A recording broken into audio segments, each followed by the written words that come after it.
បងប្អូនឆ្ងល់លេហេតុអីក៏ដល់กระดาษប្រាក់100រៀលម៉ាស៊ីនលោតសញ្ញាក្រហមឲ្យខ្ញុំដកយកមកឆែកបន្ថែម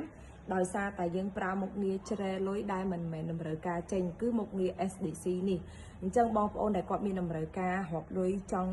ជ្រែលុយដែលមិនមែនតម្រូវការចេញគាត់អាចជ្រើសរើស model នេះបានណាគឺពិតជាងាយស្រួលមែនតើហើយការដែលបងប្អូនរាប់លុយគឺច្បាស់រស់រលូនត្រឹមត្រូវហើយសុវត្ថិភាពចាប់លុយคล้ายទៀតអញ្ចឹងដូចមុខងារដែលខ្ញុំប្រើអំបញ្ញមិញនឹងអញ្ចឹងគឺអតិជនរបស់ខ្ញុំគាត់តែងតែមានតម្រូវការដោយសារតែគាត់តែងតែរៀបចំលុយ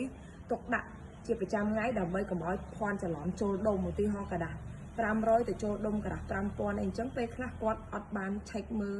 បានគ្រប់ជ្រុងជ្រោយអញ្ចឹងគាត់រៀបចំទុកដាក់ទៅធនាគារក៏ខាងធនាគារចាប់ទៅលុយបងខុសដុំបងលុយបងខ្វះឬក៏បងទទួលពីអតិជនមកឬក៏បងបកគលអតិជនគឺខ្វះអញ្ចឹងពេលដែលបងប្រើប្រភេទម៉ាស៊ីនរកលុយនេះគឺវាពិតជាងាយស្រួលមែនទែនសម្រាប់